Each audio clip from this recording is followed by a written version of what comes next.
آج کے اس اجلاس میں جن مقتدر اور معتبر شخصیات پر بات کی جائے گی اس میں جناب قوی خان صاحب ہیں, جناب شکیل صاحب ہیں, جناب شعیب ہاشمی صاحب ہیں, جناب ضیاء محی الدین صاحب اور جناب امجد اسلام امجد صاحب.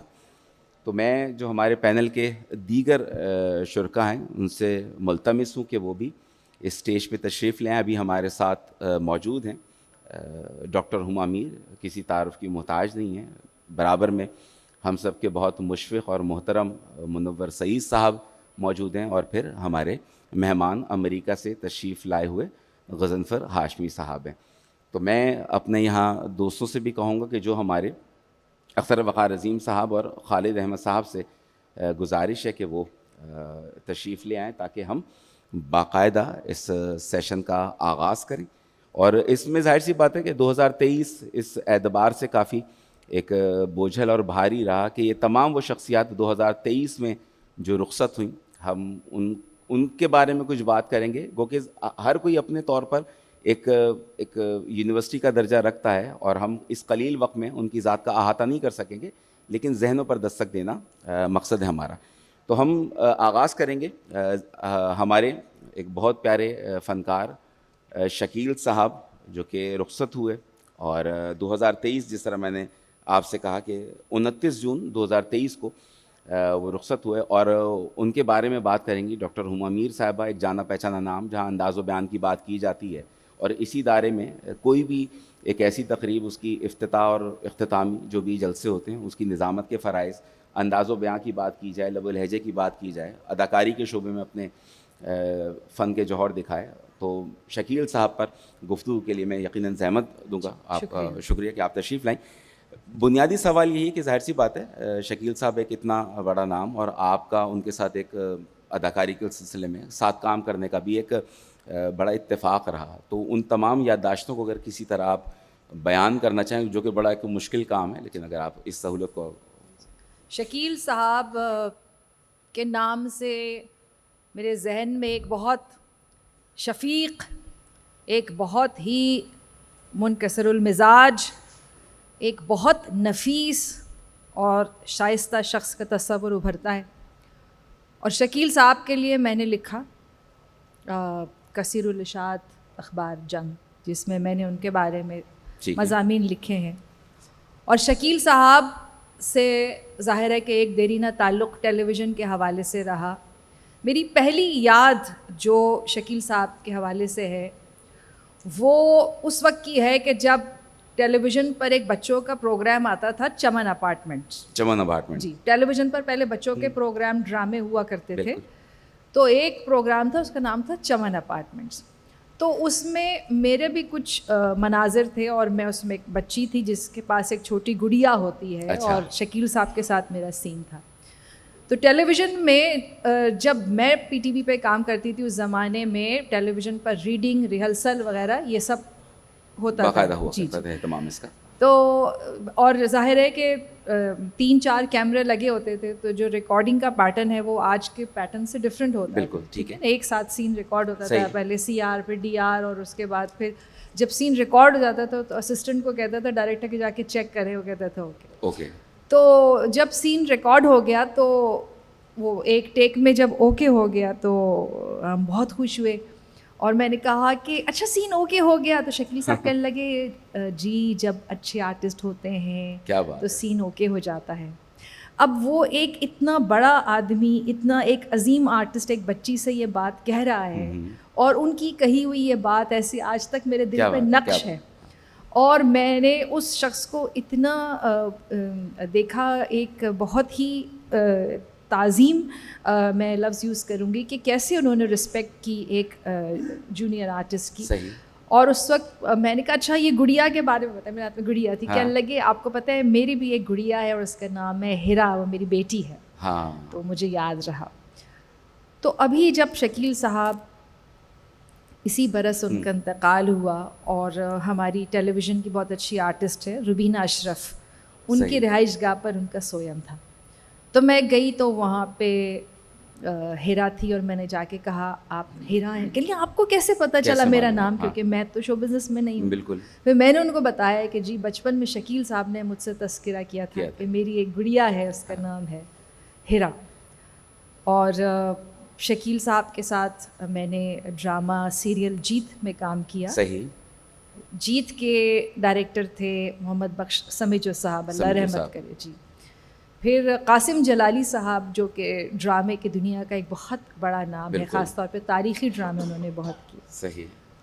ان کا ایک ڈرامہ تھا وقت کا آسمان, جو کہ سائنس فکشن پہ اور جو جدید موضوعات ہیں ان پر ڈرامہ تھا. اس میں ایک پلے ہم نے کیا نوید حیات میرا اس کا نام تھا, اور وہ ایک ٹرو سٹوری تھی ایک لڑکی کی, انیسا, جو جس کو بلڈ کینسر ہو جاتا ہے, پھر اس کی بہن کا بون میرو ٹرانسپلانٹ کرتے ہیں تو وہ صحت یاب ہو جاتی ہے. تو شکیل صاحب پلیڈ ایز مائی فادر, اور بھی بہت کام کیا. تو شکیل صاحب کے ساتھ ایک تو میں نے یہ دیکھا کہ وہ بہت ہی سمجھانے والے, صحیح, ایک ہلکی سی مسکراہٹ ان کے چہرے پر. پھر جب ہم یہ کر رہے تھے ڈرامہ, ظاہر ہے کہ جب میرے کریئر کے ابتدائی دور تھا موبائل میں, ہاں, تو اس وقت ایسے لوگوں کے ساتھ جب آپ کو کام کرنے کا موقع ملتا ہے, جیسے شکیل ہے, کمال احمد رضوی صاحب ہیں, طلعت حسین صاحب ہیں, تو آپ ان سے بہت کچھ سیکھتے ہیں. آپ تلفظ بھی سیکھتے ہیں اور ڈائلاگ ڈیلیوری بھی سیکھتے ہیں. تو شکیل صاحب اس زمانے میں ایک پرچہ نکالتے تھے طاہرہ واسطی کے ساتھ مل کے, ایک شو بزنس کا پیپر. صحیح. تو انہوں نے مجھے کہا کہ اس کے لیے تمہارا شوٹ کریں گے. میں نے کہا جی جی ضرور. اور اس وقت جو ہے وہ روحا غزنوی ایک فوٹوگرافر ہوتی تھیں. روحا غزنوی. جی روحا غزنوی. انہوں نے ہمارا وہ ایک فیشن کا شوٹ کیا اور بڑا زبردست میں نے اس کو کیا. اور شکیل صاحب کے ساتھ کام کرنے کا بہت اچھا میرا رہا, اور شکیل صاحب کو سبھی لائک کرتے تھے. کوئی ایسا فرد نہیں ہے جو ان کی تعریف نہ کرتا ہو. اور ہر رائٹر, اب جیسے میں بجیا کی بات کروں تو بجیا کے سارے ڈراموں میں آپ کو شکیل صاحب نظر آئیں گے. وہ آپ گینے ہو یا عروسا ہو یا انا ہو یا افشاں ہو, تو شکیل صاحب. اور اسی طرح حسینہ معین بھی. بالکل, جس طرح ہم انکل عرفی کو دیکھتے ہیں, پھر ہم آنگن ٹیڑھا میں دیکھتے ہیں. وہی میں بات آپ سے کہہ رہی کہ جیسے حسینہ معین ہے, ان کے ڈراموں میں انہوں نے کام کیا. شہزوری ہے, اور یہ انکل عرفی آپ نے نام لیا, انکہی, پرچھائیاں, زیر زبر پیش. تو یہ نور الہدیٰ شاہ صاحبہ بھی یہاں بیٹھی, ان کے ڈرامے تپش میں انہوں نے کام کیا. تو ہر اچھے رائٹر کے ساتھ انہوں نے. اچھا ڈاکٹر صاحب, ایک اور بات کہ جب ایک سینئر جو خود مسلم ثبوت ہو, اور جب وہ بالکل آنے والے کو اس طرح سراہتا ہے, تو اس وقت کی وہ کیفیت اور اس کی اداکاری کتنی نکھر جاتی ہے کہ اس اگر ساری چیزوں کو. لیکن کبھی کیا کام کے معاملے میں غصہ کرتے تھے, یا وہاں بھی وہ ترحم مزاجی کا مظاہرہ؟ بہت ہی زیادہ تحمل مزاج تھے. میں نے کبھی شکیل صاحب کو غصہ کرتے ہوئے نہیں دیکھا. صحیح. میں نے کبھی ان کے ماتھے پہ کوئی شکن نہیں دیکھی.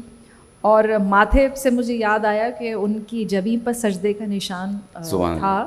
ہاں. تو ہر سین کے بعد جو ہے وہ ان کو میک اپ روم میں بھیج دیتے کہ جی ٹچ اپ, نمایاں ہو رہا ہے نشان, ٹچ اپ کر دے. محراب بنی ہوئی تھی ان کی. صحیح. تو پھر کمال صاحب کسی کو بھیج دیتے تھے, شاکر کو یا کسی کو, کہ وہ اسٹوڈیو میں رہتے تھے اور ان کا تھوڑا سا ٹچ اپ ہو جاتا تھا. تو یہ بہترین یادیں. آرٹس کاؤنسل میں ہم نے ان کے ساتھ بہت سارے پروگرام کیے شکیل صاحب کے ساتھ. تو میرے خیال ہے کہ وہ سب کے ہی فیوریٹ تھے. اور اداکاری میں ظاہر ہے کہ ان کا تو کوئی ثانی نہیں, جو رول انہوں نے کیے, جس طرح سے فن کی بلندیوں کو انہوں نے چھوا. پھر جب میں نے ایک کتاب لکھی, یہ ہے طلعت حسین, تو میں نے کہا کہ اس میں شکیل صاحب کے تاثرات ضرور چاہوں گی کہ ہو, اور اس کے لیے میں ان کے گھر گئی. اس وقت وہ پہلے سی ویو پہ رہتے تھے. صحیح. بعد میں ابھی ملیر کینٹ میں شفٹ ہو گئے, اس وقت سی ویو پہ رہتے تھے. تو میں گئی, اور ان کی جو اہلیہ ہے فری, اور وہ درس و تدریس سے وابستہ. جی. تو انہوں نے ہمیں, شکیل صاحب نے بہت دلچسپ قصے سنائے, کیونکہ برطانیہ میں انہوں نے کچھ ڈرامے کیے تھے شکیل صاحب کے ساتھ. تو انہوں نے بتایا کہ ایک شکیل طلعت صاحب کے ساتھ. صحیح. تو انہوں نے بتایا کہ ایک ہم شوٹنگ کر رہے تھے, حسینہ کا ڈرامہ تھا, حسینہ معین صاحبہ کا. اور وہاں وہ ایک بہت پرانا کوئی قلعہ تھا, اور اس کے بارے میں بڑی کہانیاں مشہور تھیں کہ یہاں جو ہے وہ کسی کو چلنے کی آوازیں آتی ہیں یا کچھ آتی ہیں ایسے. تو کہنے لگے کہ ہم وہاں پہ تھے. تو طلعت صاحب جو ہیں وہ تھوڑے سے خوف زدہ ہو گئے اور انہوں نے کہا کہ نہیں میں جو ہے وہ اکیلے کمرے میں نہیں سوں گا, میں روم شیئر کر لوں گا. صحیح. تو یہ سب باتیں انہوں نے ہمیں بتائیں. اور ابھی ہم بیٹھے ہوئے تھے باہر, تو شیریں عظیم صاحبہ کے ساتھ انہوں نے بہت کام کیا. اس کے واقعات مجھے شکیل صاحب نے شیئر کیے کہ اس زمانے میں کیسے ریکارڈنگ ہوتی تھی اور کیا ہوتا تھا. تو بیوٹیفل میموریز. اور جن آرٹسٹوں نے بھی شکیل صاحب کے ساتھ کام کیا ہے وہ اس بات کی گواہی دیں گے کہ وہ کیسے زبردست آرٹسٹ. اور بالکل وہ شروع سے لے کے آخر تک ایک ہیرو والا سارا ان کا سلسلہ رہا, کہ جب وہ بالکل شروع میں بلیک اینڈ وائٹ کے زمانے میں آئے اور پوری ایک وہ دور بھی ایک بہت مختلف تھا, لیکن آخر تک اس لیگیسی کو انہوں نے بہت بہتر انداز سے. اور یہ کتنے کمال کی بات ہے کہ آپ دیکھیں کہ انکل عرفی 70s کا ڈرامہ ہے بلیک اینڈ وائٹ کا, اور اس زمانے میں انہوں نے جو ہے وہ ایک مڈل ایجڈ آدمی کا رول کیا. بٹ وہ بھی ہیرو, میں کہتی ہوں اس میں حسینہ معین صاحبہ کو بھی کریڈٹ جاتا ہے, اس کے ڈائریکٹر کو بھی, اور ایکٹر تو ظاہر ہے کیونکہ پاکستان ٹیلی ویژن نے ایک ایسا سنہری وقت دیا ہے ہم سب کو جو ہم اس کی میموریز ریکال کرتے ہیں. تو دیٹس ریئلی بیوٹیفل. بالکل. تو آپ کا بہت بہت شکریہ. ہم یقیناً اس یاد رفتگان کے سلسلے کو مزید آگے بڑھائیں گے. اور اب میں جس محترم شخصیت سے ملتمس ہوں, آپ امریکہ سے تشریف لائیں. غضنفر صاحب, آپ نے پبلک پالیسی میں PhD کیا ہوا ہے, اور یوں سمجھیے کہ سفارتی جو ہماری جو ثقافتی جو سفارتکاری ہے اس پر مامور ہیں, اور ایک تھنک ٹینک ہے اس کو بھی جو ہے وہ دیکھ رہے ہیں. امجد اسلام امجد صاحب 10 فروری 2023 رخصت کا دن, اور پھر امجد اسلام امجد صاحب پہ بات کریں گے کہ جب وہ اگر نغمگی ہے ان کی شاعری میں کہ جو محبت کی بات کرتے ہیں کہ محبت کی طبیعت میں ایک ایسا بچپنا قدرت نے رکھا ہے کہ یہ جتنی پرانی مضبوط ہے سے تائید تازہ کی ضرورت پھر بھی رہتی ہے. پھر ہم سیلف میڈ لوگوں کا المیہ پڑھتے ہیں, پھر ہم ایک طرف دیکھتے ہیں کہ پیڑ کو دیمک لگ جائے آدم ذات کو غم. تو بہت سارے جہتیں ہیں, اور غضنفر صاحب کا ساتھ رہا مشاعروں میں بھی, اور اس اعتبار سے بھی. تو میں غضنفر صاحب آپ سے گزارش کروں گا کہ امجد صاحب کے سلسلے میں جو آپ کی یادداشتیں ہیں تو اگر یہاں بیان کریں تو بڑی عنایت ہوگی. بہت شکریہ, آپ کا بھی شکریہ. اور ان کو تو میرا خیال ہے ہم سے رخصت ہوئے بہت کم عرصہ ہوا, اور کسی بھی تخلیق کار کی شاعری ہو یا ڈرامہ, مائک ذرا سا قریب کر لیجیے گا بس. جی بہت اس پہ بات کرنے کے لیے ایک تھوڑا سا زمانی فاصلہ بھی چاہیے ہوتا ہے, اور لیکن ہم ان کو یاد کر سکتے ہیں ایک تاثراتی حوالے سے. ان کی ویسے تو جہاد بہت زیادہ ہیں, ان کے کام کی ڈائمنشن جو ہیں, ڈرامہ ہے, شاعری ہے, پھر بچوں کا ادب ہے, ان کا کالم ہے, ان کی تنقید ہے, ان کا تراجم ہے. لیکن اس وقت ہم تھوڑی سی جو بات میں کرنا چاہتا ہوں وہ ان کے ڈرامے پہ ہے, اور تھوڑی سی شاعری پہ بات ہو جائے گی. میں یہ سمجھتا ہوں کہ جو ان سے پہلے جو ڈرامہ تھا وارث سے پہلے, وہ شاید خاندان اس کے جو موضوعات تھے وہ خاندانی خوشیاں تھیں یا خاندانی مسائل تھے, اور اس سے وہ نہیں نکلا تھا. لیکن یہ ایک ایسا جو وارث تھا جو 70s کے آخر میں آیا تھا, اس نے ایک ایسا ٹرینڈ سیٹ کیا تھا جو کہ بالکل اس نے اس کا کمپلیکشن بدل دیا ڈرامے کا پاکستان میں. اور اس میں جو موضوعات تھے وہ موضوعات تھے, کانفلکٹس تھی اشرافیہ کی, وڈیرا سسٹم کی, جو اربنائزیشن اور ماڈرنائزیشن ان کے درمیان جو کانفلکٹ تھی, اور پھر جو ایکسپلائٹیشن تھی وڈیروں کی اور جو نچلے طبقے کے لوگ تھے, طبقاتی تقسیم کو, یہ ساری چیزیں انہوں نے اس طرح فنکارانہ انداز میں ایکسپوز کیں اپنے ڈرامے میں کہ جس کی کوئی مثال نہیں ملتی. اور یہی وجہ تھی, آپ کو سب کو یاد ہوگا کہ وہ جو ڈرامہ تھا اس کو دیکھنے کے لیے کیسے جو گلیاں جو تھیں وہ ویران یا سنسان ہو جاتی تھیں. اور کہا جاتا ہے کہ گلیاں تو سنسان ہو جاتی تھی لیکن گھر آباد ہو جاتے تھے. کیا بات ہے, کیا خوشی. وجہ یہ تھی کہ ٹیلی ویژن جو تھے وہ بہت کم تھے گھروں میں, اور محلے میں 2 3 4 جو ٹیلی ویژن جن کے ہاں تھے لوگ وہاں جا کے ٹیلی ویژن دیکھتے تھے. وہ جو میں یہ سمجھتا ہوں کہ انہوں نے جو ایک جو مزاحمت کا جو ایک ایلیمنٹ تھا, پہلی دفعہ ایک رائٹر نے اپنے قلم سے اسٹیٹ ٹیلی ویژن پر وہ سامنے لائے اور میرے خیال میں مزاحمت کی پہلی آواز جو ہے وہ پہلا جو شکل ہے وہ امجد سلام جد کی شکل میں سامنے آیا تھا ہمارے. اور وہ سلسلہ پھر چلتا رہا, یعنی وہ ٹرینڈ جو تھا وہ پھر دہلیز میں آیا, وہ پھر وقت اور شفشار اور ان کے جو باقی ڈرامے تھے رات اور اس میں چلتا رہا. پھر ایک ایسا وقت بھی آیا کہ انہوں نے وہ ڈرامہ لکھنا چھوڑ دیا. یہ بات ہے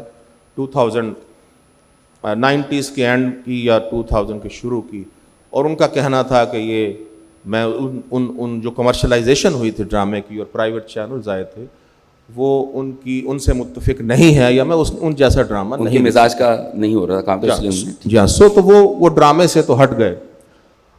لیکن حیرت کی بات یہ ہے کہ ایک ایسا ڈرامہ نگار جس نے احتجاج یا مزاحمت کی آواز بن کے وہ سامنے آیا تھا اور اس نے ایکسپوز کیا تھا اس روٹن سسٹم کو جو ہمارے ہاں موجود تھا, طبقاتی تقسیم, وہ شاعری میں نہیں آیا. سو شاعری میں انہوں نے بالکل ایک ڈفرنٹ اسلوب اپنایا.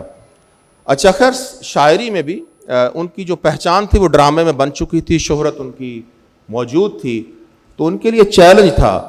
چونکہ ڈرامہ وہ لکھ نہیں رہے تھے تو شاعری میں اپنا نام بنانا ایک بہت مشکل کام تھا. ان کے سامنے ان کے جو کنٹمپریریز تھے, ان کے جو ہم اثر تھے لکھنے والے, بڑے پاورفل تھے, اور ان سے جو پہلے تھے تھوڑا سا پہلے وہ بھی بڑے بڑے نام تھے. افتخار عارف صاحب یہاں بیٹھے ہیں, احمد فراز موجود تھے, بالکل, منیر نیازی موجود تھے, خورشید رضوی تھے, جان ایلیا تھے ان سے سینئر, اسی طرح ناصر کاظمی ان سے تھوڑے سے سینئر موجود تھے. تو ان کی موجودگی میں نئے اسلوب کے ساتھ سٹینڈ آؤٹ کرنا اپنے بڑی بات اپنے شاعری میں وہ بڑا ایک مشکل کام تھا. لہٰذا انہوں نے ایک آسان رستہ اپنایا. آسان تو ان کے لیے تھا, لیکن وہ ایک پاپولر انداز تھا جس میں موسیقیت تھی, جس میں نغمگی تھی, جس میں غنائیت تھی, جس میں لیرسزم تھا, اور ان کی جو نظمیں تھیں اور ان کی جو غزلیں تھیں, خاص طور پہ جو ان کی نظمیں تھیں ان میں بھی وہ قوافی کا استعمال اس انداز سے کرتے تھے جیسے وہ ازبر ہو جاتی تھی, ازبر ہو جاتی تھیں, اور وہ جب مشاعروں میں جاتے تھے تو لوگوں کو یاد ہوتی تھیں اور ان کو وہ پڑھنی نہیں پڑتی تھیں. تو یہ ایک کمال تھا ان کی شاعری کا. بلکہ غضنفر صاحب کل جو بات ہو رہی تھی کہ آپ نے وہ یاد ہو جانے کے سلسلے میں کہا تھا کہ وہ ان کا اس بارے میں یہ کہنا تھا کہ وہ جو شاعری جو یاد ہو جائے وہ اس طرز کی ہوتی ہے, وہ جو کل ہمیں کچھ ڈسکس بھی کر رہے تھے. ان کے خیال میں کہ یہ جو موسیقیت انسان کے اندر جو موسیقیت کا ایک نظام ہے وہ یاد کرتا ہے, یاد کرواتا ہے انسان, وہ لفظ, وہ شعر, وہ ساری جو چیزیں وہ یاد ہو جاتی ہیں. تو انہوں نے یہ بات میں نے بھی ان سے پوچھی تھی, جو کہ میرے ساتھ ان کا سفر کافی گزرا مشاعروں کے چکر میں. تو میں نے ان سے بارہا یہ بات پوچھی کہ آپ نے یہ بات شعوری طور پہ یہ اسلوب اپنایا, یا آپ نے کہا یہ آسان طریقہ ہے, پاپولر انداز ہے, اور یا اس میں کمرشلزم زیادہ ہے, وغیرہ وغیرہ. تو انہوں نے کہا کہ ہاں یہ میں نے سوچا تھا, میرے خیال میں, ان کے خیال میں جو تھاٹ ہے, فکر ہے یا فلسفہ ہے, اس کی جگہ بعد میں آتی ہے. پہلے آپ نے اس شعر سے لطف اٹھانا چاہیے. صحیح. سو لطف اٹھانے کے لیے موسیقیت کا انہوں نے تڑکا اس میں ڈالا تھا. اس سے اختلاف کیا جا سکتا ہے, صحیح, کیونکہ میں یہ نہیں سمجھتا کہ انہوں نے کوئی شاعری ایسی جس میں کوئی ایسا بڑا نظریہ ہو, کوئی بڑا تھیم ہو, یا اس اسلوب کے حوالے سے ڈفرنٹ ہوں, یا لفظوں کے حوالے سے انہوں نے کوئی نئی بات کی ہو. سو ان کو اس انداز سے سٹینڈ آؤٹ تو ہم نہیں کر سکتے, لیکن ہم ان کو ایک ایسے پاپولر شاعر کے طور پہ ضرور سٹینڈ آؤٹ کر سکتے ہیں جن کو مشاعروں میں بلایا جاتا تھا, سنا جاتا تھا, اور ان کی شاعری جو ہے نوجوان نسل کو بھی اور بڑی جو عمر کے لوگ تھے ان کو بھی پوری طرح یاد ہوتی تھی. بالکل.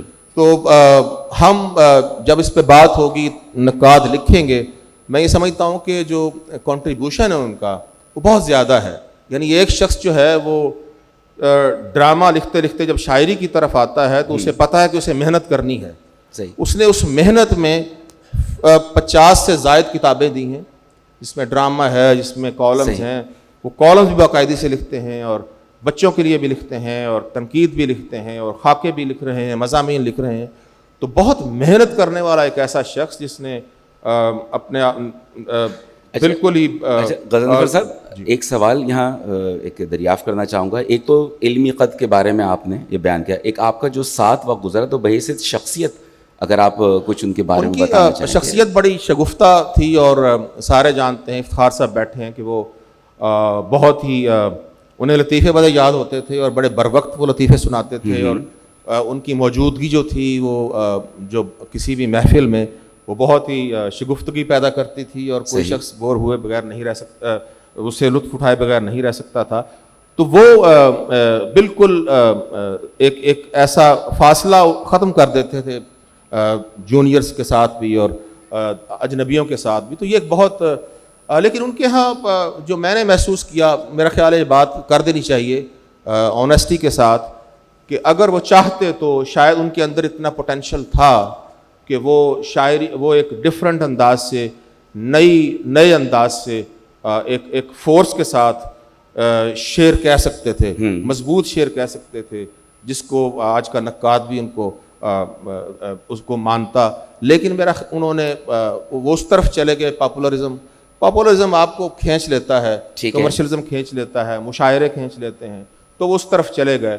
تو یہ ان کا بہرحال کنٹریبیوشن جو ہے ایک ایسی شاعری کا جو لوگوں کو یاد ہے. ان کی نظمیں، محبت کی نظمیں، ان کی جو اگر کبھی میری یاد آئے زندگی کے میلے میں، اور اس کے علاوہ لیکن انہوں نے جو آپ نے ذکر کیا جو سیلف میڈ لوگوں کا المیہ، اس طرح کی نظمیں بھی انہوں نے کہیں، اور اپنے بیٹے کے لیے انہوں نے نظم کہی. جب بھی کوئی سنتا ہے تو وہ محسوس کرتا ہے کہ جیسے اس کی نظم ہے، جیسے اس کی بات ہو رہی ہے، اور جیسے اس کی پورا واقعہ بتایا جا رہا ہے.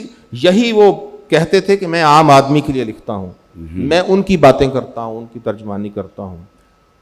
یہ بات نقادوں کے لیے، میں اگر آپ کہیں گے تو میں ایک چھوٹی سی ان کی نظم سنا دیتا ہوں اگر وقت ہے. بالکل. اور نظم نہیں ہے، بس 2-4 لائنیں ہیں.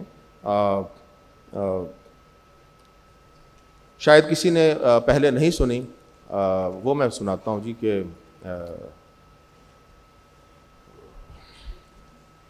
ہاں سنو دوستو، جو بھی دنیا کہے اس کو پرکھے بنا مان لینا نہیں. ساری دنیا یہ کہتی ہے پربت پہ چڑھنے کی نسبت اترنا بہت سہل ہے. کس طرح مان لیں؟ سرفرازی کی دھن میں کوئی آدمی جب بلندی کے رستے پہ چلتا ہے تو سانس تک ٹھیک کرنے کو رکتا نہیں. کیا بات ہے. اور پھر اسی شخص کا عمر کی سیڑھیوں سے اترتے ہوئے پاؤں اٹھتا نہیں. واہ. ہاں سنو دوستو، جو بھی دنیا کہے اس کو پرکھے بنا مان لینا نہیں. کیا بات ہے. بہت بہت شکریہ، بہت بہت شکریہ.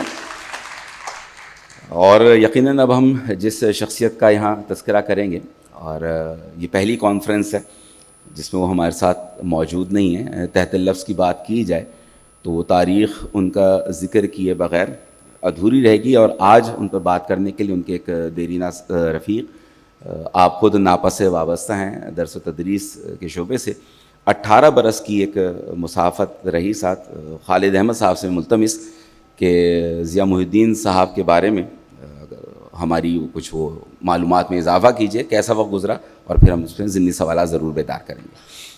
جی، ضیاء صاحب کو میں نے پہلی دفعہ دیکھنا شروع کیا 70 کی دہائی میں، جب میں طالب علم ہوتا تھا اور ان کا پروگرام آتا تھا ضیاء محی الدین شو، جو بہت سارے لوگوں نے دیکھا ہے.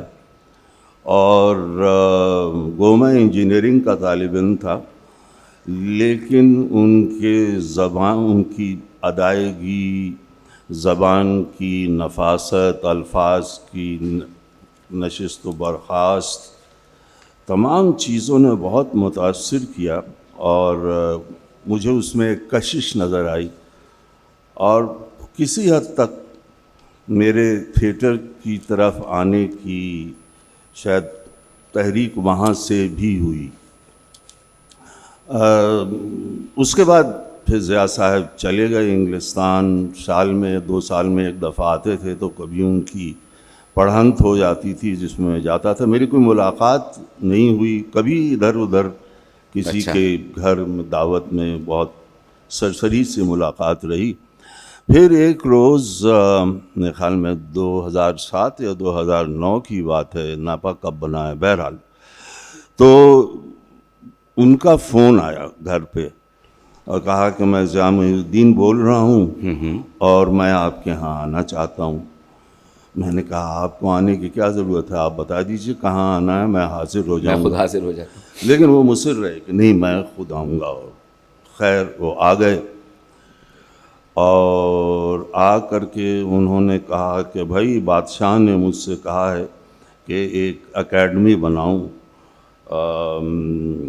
پرفارمنگ آرٹس کی, تو آپ ان چند لوگوں میں سے ہیں جن سے میں کہہ سکتا ہوں کہ ساتھ آئیں اور شریک ہو جائیں. میں نے کہا بالکل ٹھیک ہے. تو یہ بات ہوئی اور اس کے بعد جب وہ چلنے کا وقت آیا تو انہوں نے پوچھا کہ ڈو یو لیو الون, تو میں نے کہا کہ یس آئی ایم سیپریٹڈ. تو انہوں نے کہا کہ I am myself a much separated man. یہ کہہ کر وہ چلے گئے. اور پھر تو جو ہے وہ تاریخ کا حصہ ہے, ناپا بنا.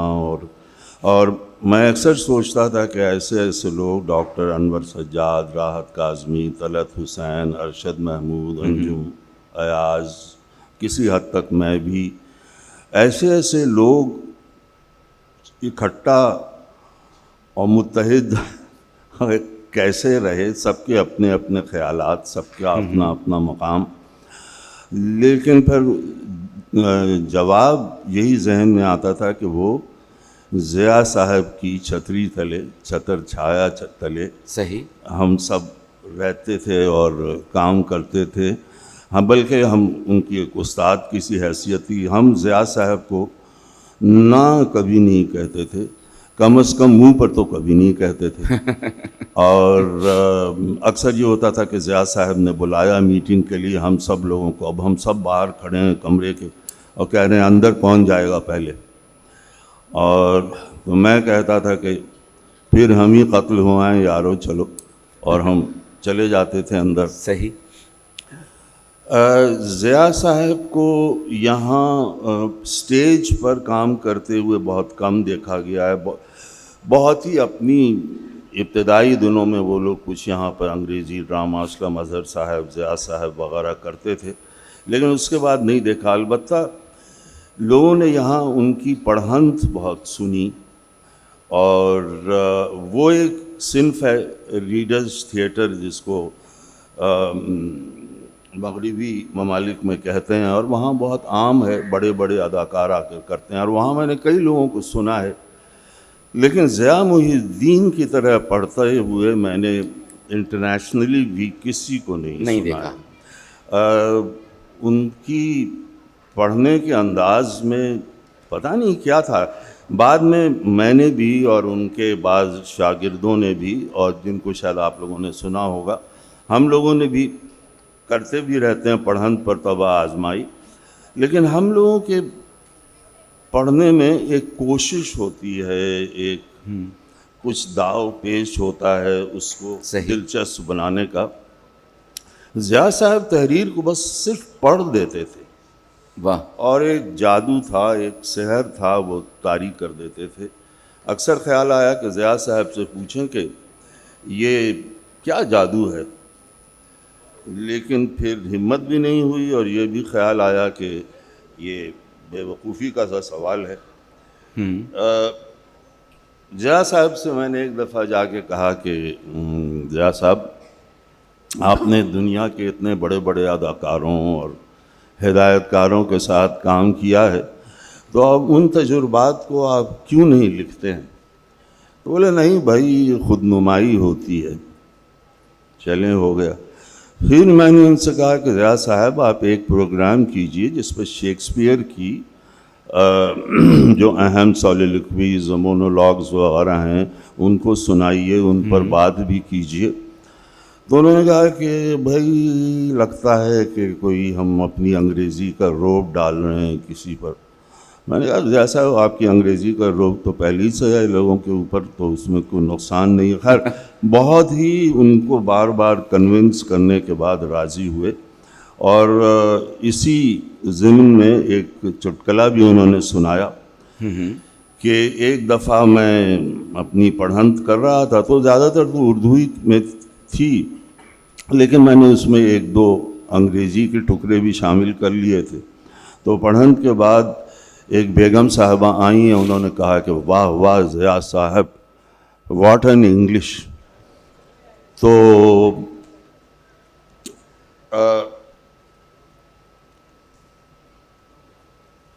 ضیاء صاحب کے بارے میں یہ کہ آخری وقت تک, یعنی کہ مرنے سے کوئی 5-6 دن پہلے تک وہ کلاسز بھی لیتے رہے, ایک وقت پر آنا, ایک وقت پر چلے جانا, اور کلاسز میں 1 منٹ دیر سے نہ پہنچنا.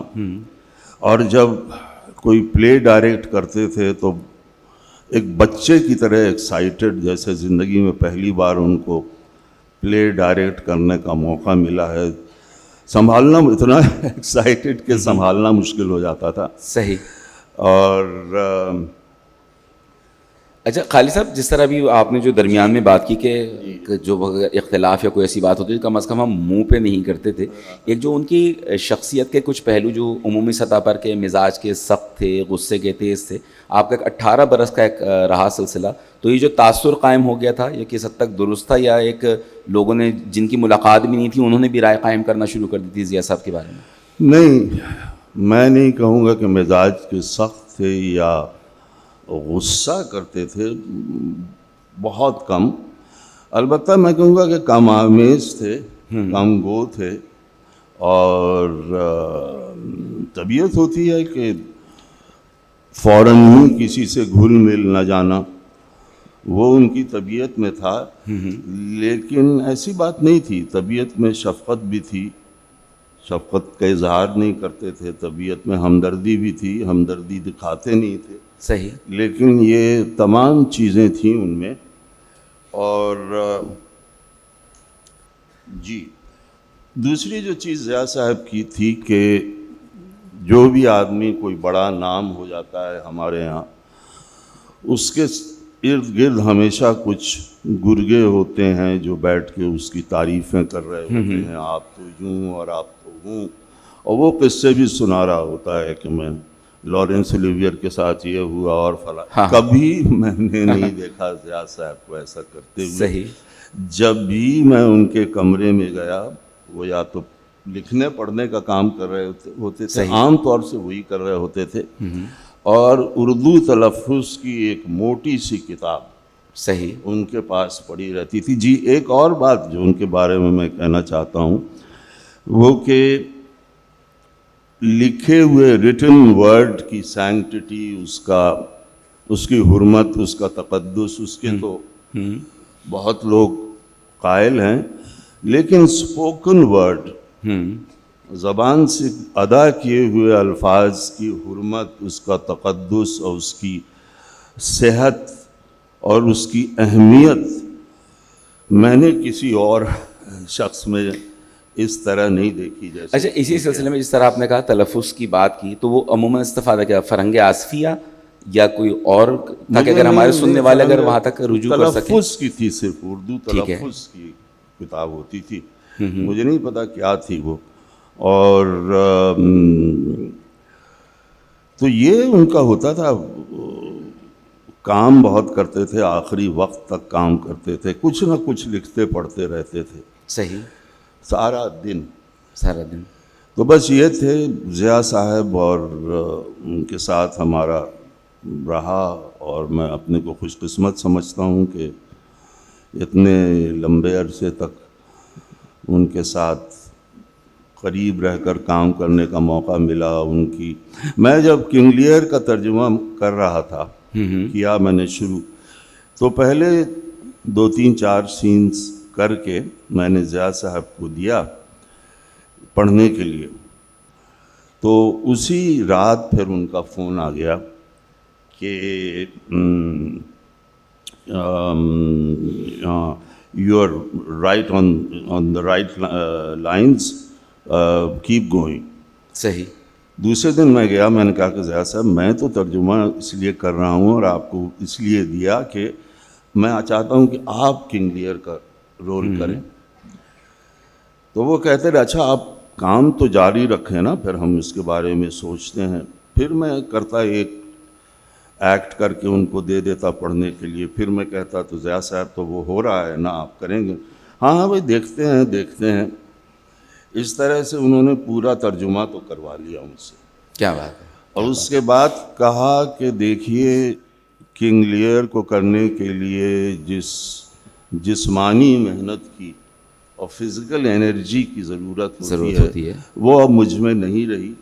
ریکارڈ میں یہ ہے کہ سب سے زیادہ بوڑھے ترین آدمی نے جب یہ رول کیا ہے وہ لارنس اولیویئر نے 74 سال کی عمر میں کیا تھا, اور میری تو عمر اب اس سے بہت زیادہ ہو گئی ہے, تو میں نہیں کر سکتا ہوں. آپ کریں گے کنگ لیئر اور میں ہدایت دوں گا. پھر میں نے آخری جو چیز کی وہ ہیملیٹ. تو ہیملیٹ میں خود ڈائریکٹ کرنا چاہتا تھا, تو ضیاء صاحب نے کہا کہ بھائی ہیملیٹ کا کیا ہوگا اور یہ وہ. میں کہا ضیاء صاحب آپ نے رومیو اینڈ جولیٹ بھی کیا اور میجر فار میجر بھی کیا اور یہ بھی کیا, تو کنگ لیئر بھی کیا, تو یہ میں کرنا چاہتا ہوں. تو انہوں نے کہا کہ listen let this be my soon song. تو اس کے بعد میرے پاس کوئی الفاظ نہیں تھے کہ, لیکن وہ سوان سانگ نہیں ہو سکا اور ہیملیٹ اسٹیج پر نہیں آ سکا. بہت بہت شکریہ. آخر میں بس ان کے لیے ایک شعر جی کہ وہ روپ رنگ راگ کا پیام دے کے کھو گیا. واہ. وہ روپ رنگ راگ کا پیام دے کے کھو گیا, وہ کام دیو کی کمان جام دے کے کھو گیا. کیا بات ہے. بہت بہت شکریہ, بہت بہت شکریہ. یقیناً 18 برس کا ساتھ ہے اور ضیاء صاحب کی جو قداور شخصیت وہ 10 منٹ میں یقیناً ہم احاطہ نہیں کر سکتے, مشکل ٹاسک ہے. اور اب میں ہمارے بہت محترم اختر وقار عظیم صاحب, یقیناً ان کے کام سے ان کے نام سے سبھی لوگ واقف ہیں, اور جس لیگیسی کو آج لوگ لے کے چلنا چاہتے ہیں یہ اس کے نہ صرف اس میں شامل رہے اور بہت سارے واقعات کے عینی شاہد بھی, اور ہم بھی وہیں موجود تھے. کتاب میں بہت سارے واقعات رقم بھی کیے. آج جس شخصیت پر ہم نے ان سے گزارش کی ہے گفتگو کرنے کے لیے, شعیب ہاشمی, وہ خود ایک بہت بڑا نام, اور 15 مئی 2023 کو ان کا انتقال ہوا. اور ایک وہ لوگ جو پی ٹی وی کی ابتدائی زمانے سے واقف ہیں وہ یقیناً ان کا کام آج بھی موجود ہے. یوٹیوب نے بھی بہت ساری سہولت فراہم کر رکھی ہے. تو میں اختر صاحب سے گزارش کروں گا کہ شعیب ہاشمی صاحب کے بارے میں آپ رائے قائم کریں. بہت شکریہ. السلام علیکم. امید ہے میری آواز آ رہی ہوگی آپ تک. میں نے ایک مضمون کی شکل میں شعیب صاحب کی یادیں اکٹھا کر لی ہیں 2 وجہ. ایک تو یہ کہ کوئی چیز میں بھول نہ جاؤں, اور دوسرے یہ کہ آپ کے وقت کی پابندی کر لوں. جی میں نے پہلے گورنمنٹ کالج لاہور میں شعیب صاحب کو دیکھا تو ان کا حلیہ کچھ یوں تھا. گورا چٹا رنگ, سیاہ سفید ملے جلے خشخشی بال, سیاہ مونچھیں, سفید کرتا شلوار, پاؤں میں کھسا اور ہاتھ میں پکڑی ہوئی ڈائری یا ایک آدھ کتاب. بعد میں بھی عموماً ان کا حلیہ یہی رہا. کبھی کبھار ضرورت مند کوٹ پتلون پہن لیتے تھے. خوبصورت آدمی تھے, کوٹ پتلون میں بھی اچھے لگتے تھے, لیکن کرتا شلوار کھسا ہی ان پر زیادہ جچتا تھا.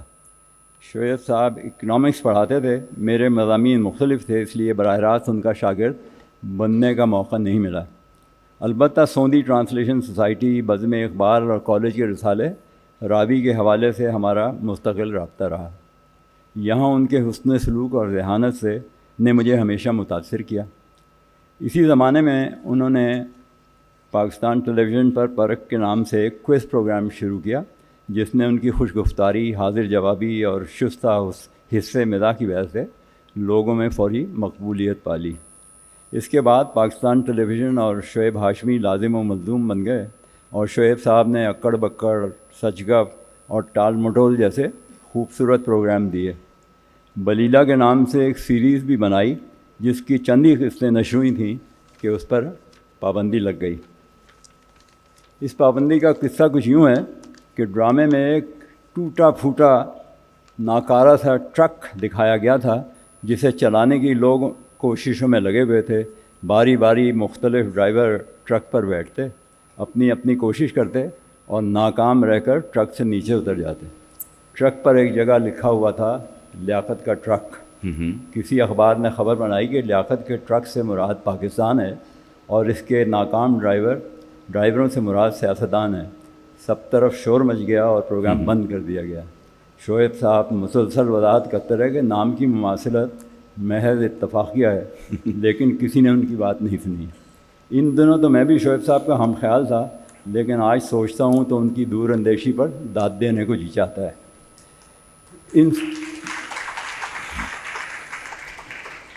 ان سب پروگراموں میں زیادہ تر شعیب صاحب نے نئے لوگوں کو روشناس کرایا، جن میں اکثریت ان کے یا چھیمی آپا سلیمہ ہاشمی کے شاگردوں کی تھی.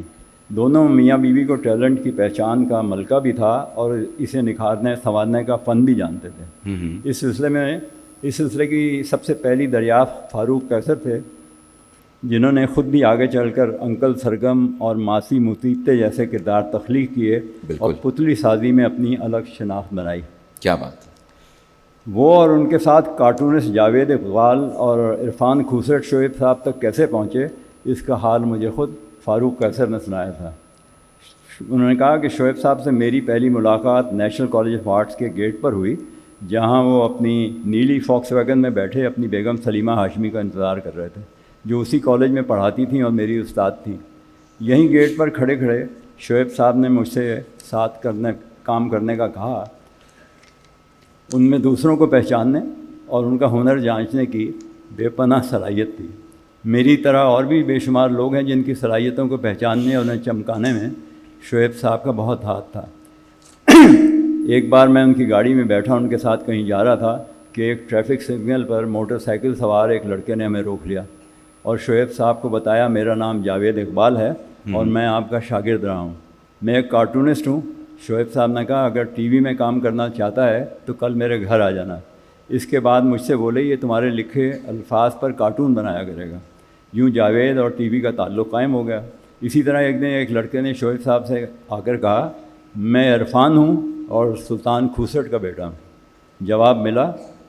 شعیب صاحب نے کہا میں تمہیں بھی جانتا ہوں اور تمہارے باپ کو بھی جانتا ہوں، بتاؤ کیا کام ہے. جواب ملا میں نے اسکوٹر لینا ہے، مجھے اپنے ساتھ کوئی کام دے دیجیے.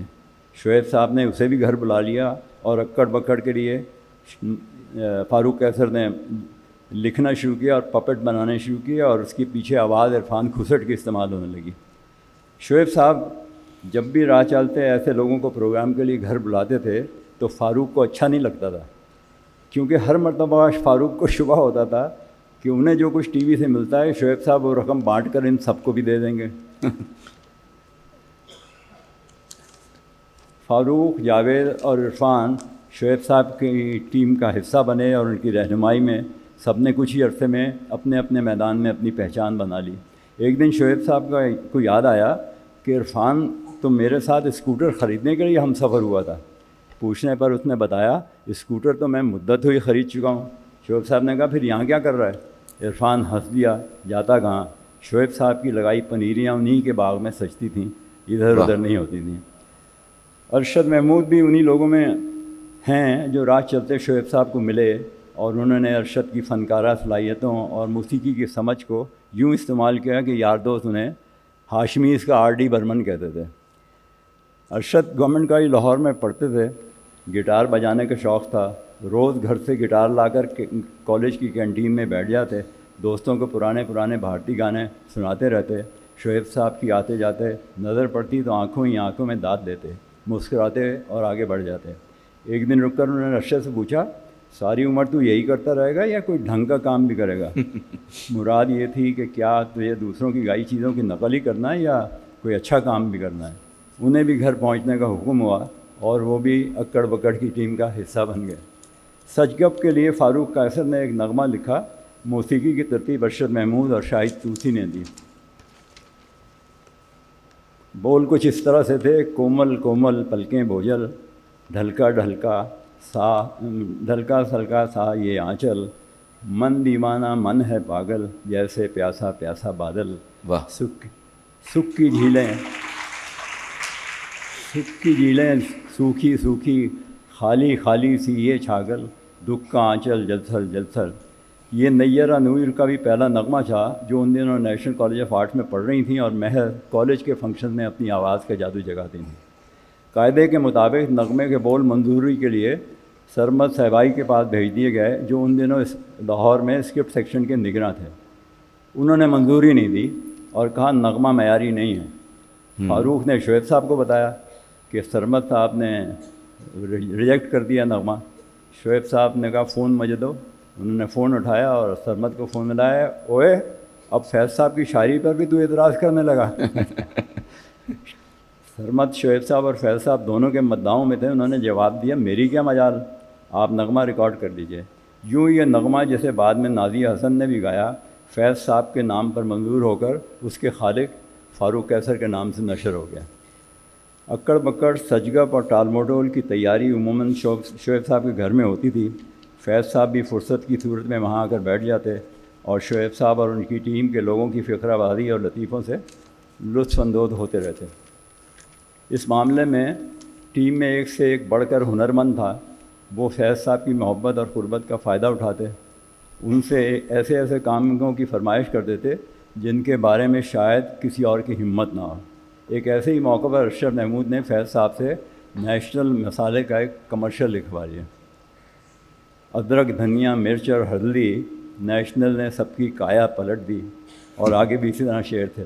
لطف کی بات یہ ہے کہ ارشد محمود یہ مارکا سر کر کے اپنی کامیابی پر خوش نیشنل مسالے والوں کے پاس پہنچے تو انہوں نے یہ ماننے سے انکار کر دیا کہ فیض صاحب نے ارشد کے کہنے پر ان کے لیے ایک اشتہاری بول لکھ دی ہیں۔ ارشد نے لاکھ کوشش کی لیکن کوئی نہیں مانگنا۔ انہوں نے کہا بکواس کر رہا ہے، کہاں فیض صاحب تیرے لیے یہ کام کریں گے، یوں یہ کلام نشر نہیں ہو سکا۔ صحیح۔ کراچی ٹیلی ویژن پر 3 سال اور اسلام آباد میں 1 سال رہنے کے بعد میری پوسٹنگ لاہور ٹیلی ویژن پر ہوئی، تو اس بات کے باوجود کہ میں گھر جا رہا تھا میں زیادہ خوش نہیں تھا، بلکہ کچھ خوفزدہ تھا، کیونکہ میں نے سن رکھا تھا کہ وہاں کا ہر پروڈیوسر اور فنکار 52 گدھا ہے جو نہ کسی کو گھاس ڈالتا ہے نہ کسی کی مانتا ہے۔ میرے اس خوف کی ایک واقعے نے اور بڑھا دیا۔ جس دن لاہور پہنچا ہمارے 2 سینئر پروڈیوسر اعظم خورشید کی الوداعی پارٹی تھی جن کا تبادلہ پنڈی ہو گیا تھا۔ انہوں نے اپنی یک سطری الوداعی تقریر کی جو کچھ یوں تھی، میں جب لاہور آیا تھا تو بے حد خوش تھا، آج میں جا رہا ہوں تو بے تحاشا خوش ہوں۔ یہ سنتے ہی میں نے اپنا سر کھجانا شروع کیا، لیکن یہ سوچ کر خاموش ہو گیا، ہو رہا ہے کچھ نہ کچھ، گھبرائیں کیا۔ ابھی لاہور پہنچے کچھ ہی دن ہوئے تھے کہ خبر ملی منیزہ ہاشمی جو ان دنوں سچ گپ کی پروڈیوسر تھیں لمبی چھٹی پر جا رہی ہیں، اور شعیب صاحب نے انتظامیہ سے فرمائش کر دی کہ ان کا کام میرے سپرد کر دیا جائے۔ منیزہ فیض صاحب کی بیٹی ہونے کے ساتھ ساتھ جانی پانی پروڈیوسر تھیں۔ وہ اکڑ بکڑ پر پاکستان ٹیلی ویژن کے لیے بیرون ملک سے پہلا ایوارڈ بھی لے چکی تھیں۔ یوں بھی گھر کی فرد تھیں، اس لیے شعیب صاحب اور ان کے جتھے کو سنبھالنا ان کے لیے مشکل نہیں تھا۔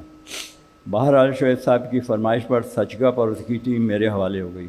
اس حیثیت میں شعیب صاحب کو مزید قریب سے دیکھنے کا موقع ملا۔ وہ ایک اچھے استاد، لکھاری، ہدایت کار اور ان سب سے بڑھ کر ایک شفیق انسان تھے۔ جی ان کی محبت میں گرفتار ہونے والا ہمیشہ ان کا اسیر رہتا تھا۔ بقول شخص سے انہوں نے جتنے بھی طوطے پالے کسی نے بھی طوطا چشمی نہیں کی، وہ سب آزادی پانے کے باوجود بھی انہی کے رہے۔ کیا بات ہے، کیا بات ہے۔ سچ کا وہ پروگرام تھا جس نے طنز و مزاح کے اس نوع کے بہت سارے دوسرے پروگراموں کی بنیاد رکھی۔ آج بھی چھوٹے چھوٹے خاکوں کی شکل میں ہمارے ہاں جتنے بھی پروگرام نشر ہوتے ہیں ان کے ڈانڈے سچ گپ ہی سے ملتے ہیں۔ پروگرام ہر اتوار کو ریکارڈ ہوتا تھا اور منگل کو نشر ہوتا تھا۔ پروگرام کے لیے 12-13 خاکے تیار ہوتے تھے جن میں سے 2 ایک سینسر کی نظر ہو جاتے۔ پروگرام نشر ہوتے ہی مجھے شعیب صاحب کا پیغام ملتا، اپنے افسروں کو بتا دو پروگرام پر سینسر کی چھری چلا دی ہے، اگلے ہفتے کوئی انتظام کر لیں، میں کام نہیں کروں گا۔ میں بدھ جمعرات کا وقفہ دے کر جمعے کو گھر پہنچ جاتا۔ چائے پیتے شعیب صاحب پوچھتے کیسے آنا ہوا، میں جواب دیتا یوں ہی آ گیا۔ پروگرام چلنے نہ چلنے کا ذکر نہ وہ کرتے نہ میں۔ پھر چھیمی آپا آ جاتی اور پوچھتی پروگرام کا کیا طے ہوا۔ شعیب صاحب جواب دیتے نہیں کرنا کہہ جو دیا ہے، سینسر کر کے پروگرام کا ستیہ ناش مار دیتے ہیں۔ مجھے موقع مل جاتا ہے، میں پوچھتا کتنے آئٹم کٹے ہیں، جواب ملتا 3، کل کتنے تھے 13، 10 چل گئے نا، آپ پروگرام نہیں کریں گے تو یہ بھی نہیں چلیں گے. تو بڑا سینسر ٹی وی والوں کو ہوگا یا آپ کا, اور ان لوگوں کا جنہوں نے 2-3 آئٹم کاٹ دیے ہیں. چھیمی آپا کہتی ہیں بات تو صحیح ہے. شعیب صاحب سنتے اور مسکرا دیتے, اچھا تیاری کرو اتوار کو پھر سے ریکارڈنگ ہوگی. یوں ہر ہفتے ہمارے درمیان یہ معاملہ چلتا رہتا. شعیب صاحب تھے, انہوں نے یہ طریقہ نکالا کہ 12-13 کے بجائے 15-16 چیزیں لکھنی شروع کر دیں, جن میں سے 3-4 ایسی سخت ہوتی ہیں جن کے بارے میں انہیں خود بھی یقین ہوتا تھا کہ کٹ جائیں گی. منور سعید صاحب کسی تعارف کے محتاج نہیں, arts council of Pakistan Karachi سے بھی وابستہ ہیں, اور جس شفقت سے یہ پیش آتے ہیں تو بالکل ایک حوصلہ بڑھ جاتا ہے گفتگو کرنے کا. اور ان کی شفقت ہے کہ ہم جیسے بونے بھی قداور دکھائی دیتے ہیں دنیا کو, گو کہ ایسا نہیں ہے. جب پروگرام کے سلسلے میں میری بات ہوئی تو جس پیار اور خلوص کا مظاہرہ کیا تو میرا بھی کچھ حوصلہ بڑھا, اور ایک بنیادی سوال جو ایک طے بھی پایا اور ہم بات کرنا چاہیں گے کہ قوی خان صاحب کے بارے میں جو آپ بات کریں گے. پہلی تو بات ہوئی کہ یہ ملاقات دراصل ہوئی کیسے تھی, اس کا ماجرا کیا تھا, وہ اگر آپ بتانا چاہیں. السلام علیکم. آواز ٹھیک آ رہی ہے یا ذرا اور قریب کر لوں اور زور سے بولوں؟ ٹھیک ہے, چلیے اب جگر تھام کے بیٹھو, میری باری آئی آ گئی.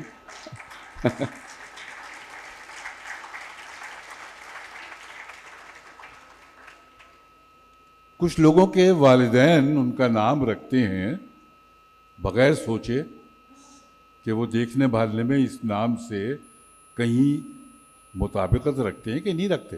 واہ. مثلا میرا نام رکھا منور سعید, نہ میں روشن ہوں نہ سعادت مند ہوں. مثلا ہمارے ایک دوست تھے اداکار بڑے سینئر, نام تھا ادیب. ادیب زندگی میں کبھی خط نہیں لکھا.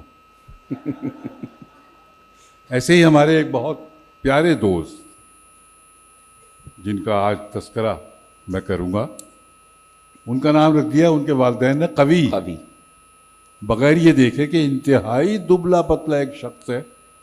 اب تو کافی وہ کوئی وزن بڑھا لیا تھا انہوں نے, لیکن آج سے 60 سال پہلے جب میری ان سے پہلی ملاقات ہوئی تھی قوی صاحب سے, 60 برس قبل. تو جی 60 برس قبل, جی 60 سال پہلے, 65 میں. تو جب میں نے دیکھا انہیں اور نام ان کا سن لیا تھا, کیونکہ ٹی وی شروع ہو چکا تھا لاہور میں, لیکن کراچی میں اس وقت تک شروع نہیں ہوا تھا. تو میں ایک ڈرامہ کرنے اسٹیج کا مرزا غالب بندر روڈ پر لاہور گیا تھا. پوری ٹیم ہماری گئی تھی ساتھ. تو وہاں یہ بھی تشریف لائے آرٹس کونسل میں الحمرہ میں, تو ان سے ملاقات ہوئی. قوی, مجھے کہیں سے قوی نہیں لگے. لیکن جب میں نے ان کا کام دیکھا تو پتہ چلا کہ یہ تو واقعی قوی ہیں بھائی. واہ واہ, کیا بات ہے, کیا بات ہے. یہ تو واقعی قوی ہیں.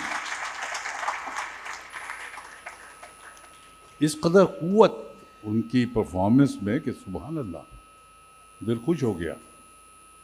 اور پھر ہماری دوستی ہو گئی, بہت بہت پیار محبت ہو گیا. تو پھر اس کے بعد یہ ٹی وی 67 میں شروع ہو گیا تھا کراچی میں. تو ایک ڈرامہ یہ کرنے کے لیے تھیٹر کا, نعیم طاہر کا ڈرامہ تھا, وہ نام ذہن میں نہیں آ رہا. بہرحال یہ پوری ٹیم آئی تھی. تو ان سے وہاں ملاقاتیں روز ہوتی تھی. میں جاتا تھا اور کوئی اگر ضرورت پوچھتا تھا, کوئی پرابلم ہے تو بتاؤ. تو وہاں پر ایک دن امیر امام تشریف لائے. وہ پروڈیوسر تھے ہمارے پی ٹی وی کے, سینئر پروڈیوسر. تو امیر امام سے تعارف انہوں نے میرا کرایا قوی نے, کہ بھئی یہ منور سعید ہے, تھیٹر کا بڑا اچھا کام کرتا ہے. تو ٹی وی بس شروع ہو رہا ہے. تو پھر امیر امام نے میرا تعارف کرایا جو ہمارے اس وقت زمان علی خان سینئر پروڈیوسر تھے، تو ان سے میرے تعارف کرایا اور پھر میں نے پہلا ڈرامہ ان کا کیا. خیر یہ تو میں نے اپنا سب سے شروع کر دیا. قوی صاحب نے جو کام کیا اس کے بارے میں کیا کہا جائے. سبحان اللہ، واہ. جو کام بھی کیا واہ واہ واہ واہ واہ. اور آج جن لوگوں کا تذکرہ ہو رہا ہے یہاں، ان کو ہم سے جدا ہوئے کو بہت زیادہ لمبا عرصہ نہیں ہوا. بالکل. امجد اسلام امجد، قوی، اس کے علاوہ ضیاء محی الدین صاحب، اس کے علاوہ شعیب ہاشمی، یہ سب وہ لوگ ہیں کہ جو بہت قریبی وقت میں ہم سے جدا ہو گئے. قوی بھی اسی سال میں بالکل. چند مہینے ہوئے. تو قوی کے بارے میں، ان کے فن کے بارے میں تو میں کیا کہوں. ان کی شخصیت کے بارے میں البتہ یہ ضرور کہوں گا کہ وہ انتہائی ڈاؤن ٹو ارتھ آدمی تھے. ان میں نے کبھی غرور یا کوئی ایسی کیفیت نہیں دیکھی کہ جس سے یہ وہ ظاہر کرنا چاہتے ہو کہ میں کتنا بڑا پرفارمر ہوں. انہوں نے کبھی ظاہر نہیں کیا، اور نتیجہ یہ ہوا کہ نہ ظاہر کرنے کی وجہ سے وہ تمام دنیا پہ ظاہر ہو گئی. کیا بات ہے، کیا خوبصورت بات ہے، کیا بات ہے. خود نہیں انہوں نے کہا، لیکن دنیا سمجھ گئی واہ. کہ یہ کتنا بڑا پرفارمر ہے. آج بھی ان کو اسی طرح یاد کیا جاتا ہے. تو ذرا میں دیکھ لوں کہ وقت کتنا ہے. ہاں 1:45، 1 گھنٹہ پروگرام شروع ہوئے ہو گیا. تو میرا خیال ہے کہ بس 1 منٹ میں اور لے لوں، اور اس کے بعد ہمارے جو زیدی صاحب ہیں ان کے حوالے مائک کروں کہ یہ اس کو پروگرام کو وائنڈ اپ کریں. زیدی صاحب. بہت بہت شکریہ. اور یقیناً وقت کی پابندی کا خیال رکھنا چاہیے. اور یاد رفتگان کے سیشن میں ہم نے جن اپنے صاحبان کو یاد رکھا، یقیناً ان کا کام اتنا بڑا ہے کہ ایک ایک شخصیت پر بھی اگر بات کی جائے تو گھنٹوں صرف ہو سکتے ہیں. بس یہ سیشن یہیں اختتام پذیر ہوتا ہے. تمام معزز مہمانان کا بہت بہت شکریہ. اور آج آخری روز ہے، بقیہ سیشنز کو بھی اسی طرح کامیاب بنائیں اور ہمارے ہاتھ مضبوط کریں. احمد شاہ صاحب جس طرز پہ کام کر رہے ہیں، اللہ ان کو سلامت رکھے. کراچی کی رونقیں جس طرح آباد ہوئی ہیں، اللہ کرے کہ اس مملکت خداداد میں بھی اسی طرح ادبی سرگرمیاں پروان چڑھتی رہیں. بہت بہت شکریہ. پھر ملاقات ہوگی. اللہ حافظ.